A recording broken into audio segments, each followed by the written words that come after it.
इस वीडियो में हम बात करेंगे सीक्वल्स के इंट्रोडक्शन के बारे में। Structured query language. तो स्ट्रक्चर्ड क्वेरी लैंग्वेज जो कि वर्क करती है रिलेशनल डेटा मॉडल पर। तो ये एक रिसर्चर थे EF कोड जो IBM में काम करते थे। तो इस रिसर्चर ने EF कोड ने डेवलप किया था रिलेशनल डेटा मॉडल को। पहले की वीडियो में जहाँ पर मैंने डेटा मॉडल्स के बारे में बात की थी, वहाँ पर और मॉडल पढ़े थे, नेटवर्क मॉडल और हायरार्किकल मॉडल। तो उसके साथ ही यहाँ पर रिलेशनल डेटा मॉडल को डेवलप किया गया था। इनिशियली ये रिलेशनल डेटा मॉडल इतना पॉपुलर नहीं था। तो रिलेशनल डेटा मॉडल में हमने पढ़ा था कि बेसिकली हम टेबल्स पे वर्क करते हैं, कि डेटा को हम टेबुलर फॉर्म में डेटाबेस में स्टोर करते हैं। तो ये स्टार्टिंग में इतना पॉपुलर नहीं था। तो इन्हीं के ही दो साथी थे, रेमंड और डोनाल्ड। इन्होंने एक लैंग्वेज डेवलप की जिसका नाम है sequel, structured English query language. ठीक है, स्टार्टिंग में जो हम ये यूज़ करते हैं ना वर्ड अभी SQL, इसको स्टार्टिंग में जो नाम दिया गया था वो था sequel, structured English query language. लेकिन बाद में कुछ डिस्प्यूट की वजह से कि ये सीक्वल नाम किसी और जगह पे भी यूज़ हो रहा था, उसकी वजह से इसके अंदर ये E और UE इसको रिमूव कर दिया गया और इसका नाम दिया गया SQL। ठीक है जी। तो ये जो स्ट्रक्चर्ड क्वेरी लैंग्वेज जब डेवलप की गई, ठीक है, ये लैंग्वेज रिलेशनल डेटा मॉडल पर काम करती थी। ठीक है, तो जैसे ही ये लैंग्वेज डेवलप हुई, लोगों ने इसके ऊपर काम करना शुरू किया, तो उसकी वजह से फिर ये रिलेशनल डेटा मॉडल पॉपुलर हो गया। तो सबसे पहले जो इसकी इम्प्लीमेंटेशन थी रिलेशनल डेटा मॉडल की विद सीक्वल की, वो यूज़ किया गया था सिस्टम R में। सिस्टम R IBM कंपनी का ही एक डेटाबेस है, उसके ऊपर इस रिलेशनल डेटा मॉडल को यूज़ किया गया और इसमें ये जो स्ट्रक्चर्ड इंग्लिश क्वेरी लैंग्वेज है सबसे पहले इसको यूज़ किया गया था।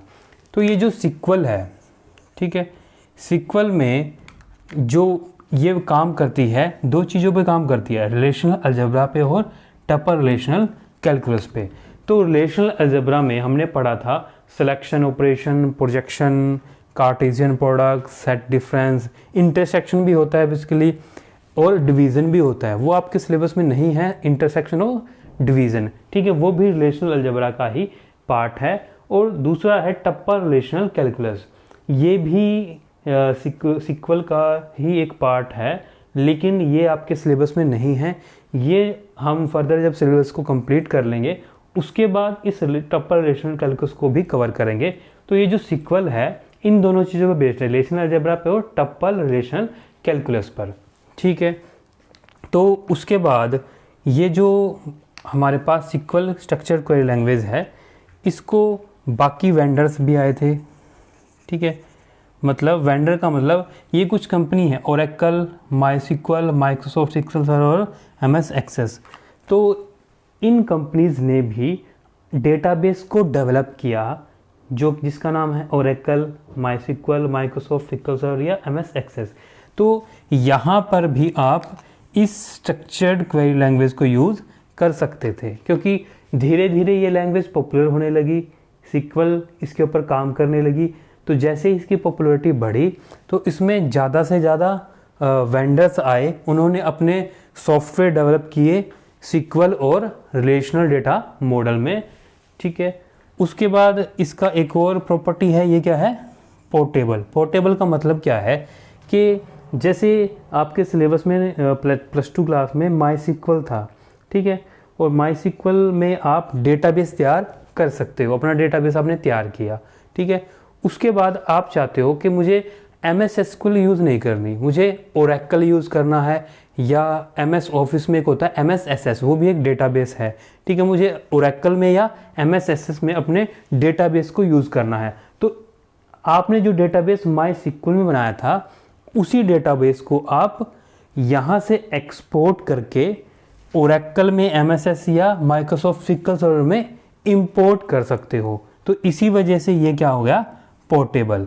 ठीक है। उसके बाद ये जो बेसिक्स यहाँ पर स्ट्रक्चर क्वेरी लैंग्वेज में क्वेरीज थी, उसके अंदर कुछ एक्सटेंशंस ऐड कर दी गई, जैसे ओरेकल है, ठीक है, माइस्क्ल सर्वर है, इनमें कुछ एक्सटेंशन ऐड कर दी गई ताकि आपके डेटा को बेहतर या फास्ट तरीके से एक्सेस किया जा सके।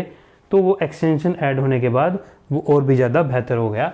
तो ये आपके पास एक इंट्रोडक्शन थी रिलेशनल डेटा मॉडल में, जहाँ पर हम यूज़ करते हैं स्ट्रक्चर क्वेरी लैंग्वेज में।